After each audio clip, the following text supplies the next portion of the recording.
I think that FAANG is finally going to feel the economic impact. Ugh. Let's get back to work. Get back to work. America is back to work. Welcome to episode 2 of As the Tech Bubble Bursts. Yeah, recruiting has changed again. It seems like no one is on the job market, and everyone that is on the job market has a legitimate reason, like being laid off or the company increasing their workload. And like no one is responding to my messages, which is really frustrating. So I guess maybe tech recruiters are still going to be useful. I'm seeing UX designers that have like no experience and tons of people who have no experience applying to a ton of jobs. But let's get into some tech news. I have a theory that startups founded around 2010, maybe 2008, up until now are going to struggle the most with layoffs. And this week I have 2 of those companies who are laying off. First, we have Peloton. They announced that they are not going to make their bikes anymore, which doesn't really make sense. That's the point of Peloton, that they make it themselves and have good quality control. But let's see how it goes. They had a 24% drop in profit from last year, which that makes sense. Yeah, Peloton's kind of expensive and now people have no money. They laid off 20% of their corporate staff and their shares went down 75%. So I guess we'll see what happens next. Rivian, the electric car company, plans to lay off a ton of people. It's actually only 5% of their staff, but the company does find themselves in a pickle. So far this year, they made 2,553 cars, but only sold about 1,200 cars.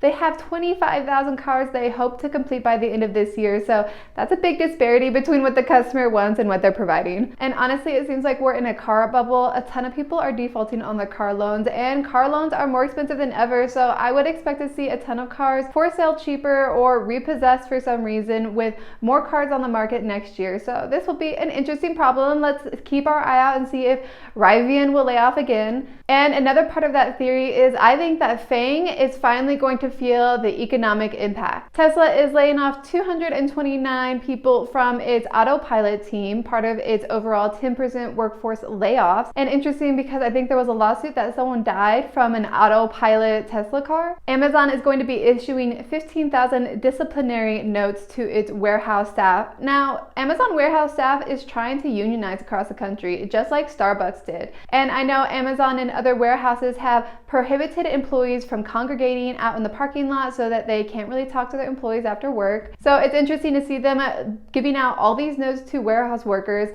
Clearly, Amazon is trying to increase the productivity of its staff, but they've already been in the news for overworking their drivers. And Amazon is the big A in FAANG. They really set the standard in salaries, and maybe they're going to set the standard in the workplace too, possibly people overworking and being more micromanaged, but I guess we'll see. But it seems like Amazon definitely has a cultural issue in the warehouses and people who just are not corporate staff. Meta reportedly tells managers to identify who to lay off. And a lot of people don't like this language that Zuckerberg is using, telling people that employees need to prepare for the heat to get turned up or they should just leave now. Yeah, it is kind of offensive, but we are in a recession. I know they're not going to admit it, but Zuck knows and he is cutthroat. And he warned the staff that this was going to happen. Facebook has cut its hiring goals by 30%. And keep in mind that sometimes hiring goals are only to replace previous staff. Sometimes that's 20% of new hires or up to half of the new hires. That just says that Meta is slowing down its hiring, even though that they changed their company name to Meta and are trying to create the metaverse. Apparently, it's not working out. Twitter lays off nearly 100 people from the recruiting team. As a tech recruiter, definitely got me sweating and shaking in my boots, but 100 people for a recruiting team is huge. I see companies that are 100 to 200 people have about 2 recruiters. Twitter staff is 7,500, so that makes about 75 recruiters needed for the team. If they're laying off 100, that still means that they probably still have recruiters, so they definitely went overboard with hiring, and that's an example of the crazy tech salary bubble I think is bursting, the crazy tech hiring that's been going on for the past several years. Having a staff of over 100 recruiters means that you're spending a lot of time on recruitment. Paying each one of these recruiters to find people means that you're really looking for the best of the best. And to be honest, with a recruiting team that size, it seems like they're looking for more than just the best people. It seems like they're looking for specific cultural fit. So it does have me a little bit nervous, but not too much, because I think it is, like I said, part of the tech startup bubble burst. And of all the FAANG companies, not in the FAANG, but still very popular in the tech industry, Uber is feeling the heat lately. The company's former European lobbyist has become a whistleblower for the company, exposing the company for evading government regulations, openly breaking the law, and trying to hide sexual assault. I've talked to a lot of ex-Uber engineers, and I know that they overwork their engineers and underpay people, especially if they're in a task that's part of the company automation. And just someone that lives in San Francisco and has talked to a lot of techies. I'm not really that surprised to hear that Uber has these nefarious business practices. I know a lot of these startups that are on the stock market have cute logos and they try to stand up for underrepresented demographics, but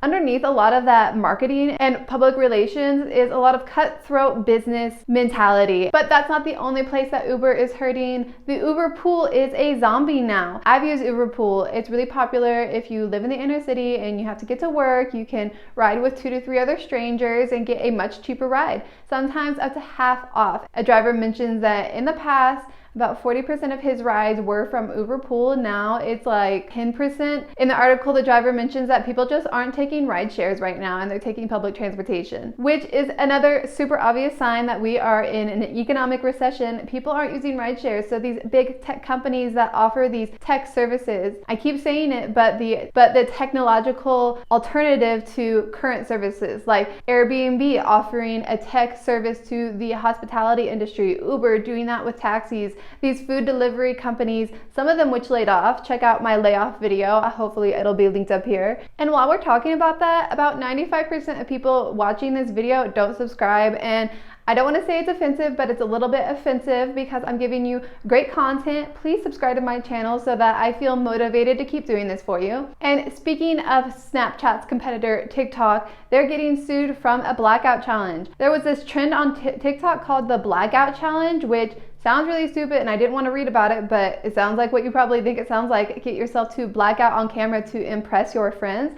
And a child died, so their parents are now suing TikTok. I think these big corporate lawsuits are gonna start becoming a trend. Ever since the Johnny Depp case, you have a whole generation of newly graduated lawyers who are empowered to become the next Camille Vasquez. And the Geico lawsuit, where that woman sued her ex-boyfriend's car insurance because of an STD she got. Mind you, this is not a life-threatening STD. And here's TikTok getting sued. So I would expect to see lawsuits for, I don't know, the next year or two. And I'll be sure to tell you all about the tech lawsuits on my channel. BMW is now making heated seats a paid-for feature, and I think this is another sign of the economy as consumers no longer want to pay for these luxury services like Uber or Netflix. Companies need to lower the purchase price for their services for the consumer to keep buying them. These micro services, I'm sure it might only be 99 cents a month, and most consumers have no problem spending $1 a month on a service. But when you pump that up to $7, for some reason, consumers say no. So I could expect to see a lot more companies offering a cheaper feature. Like Netflix said that they're going to start offering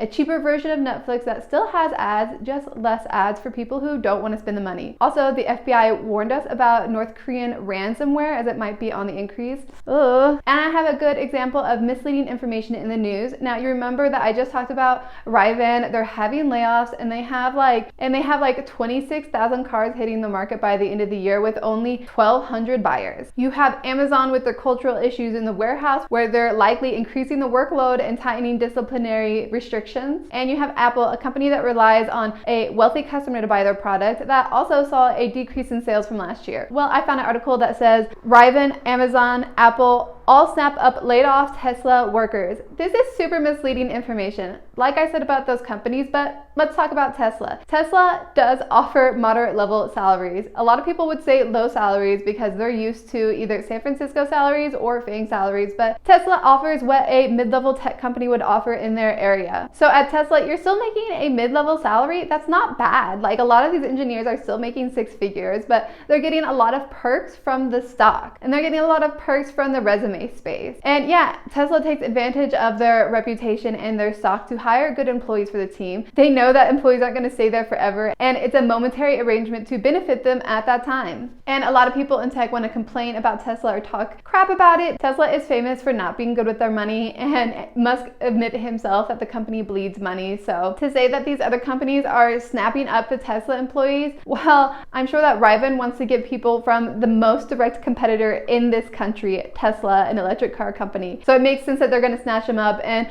it's likely that Amazon and Apple's base level pay, moderate level pay for those companies is going to be higher than Tesla's. So it'll be easy for them to recruit these ex-Tesla people onto their team. But this is a misleading article trying to make you feel like the tech industry, the tech juggernauts are more stable than they are. But that's why you're subscribed to my channel, right? I give you the real news. Thanks for watching this episode of the Tech Bubble Burst. I hope to see you in the next one.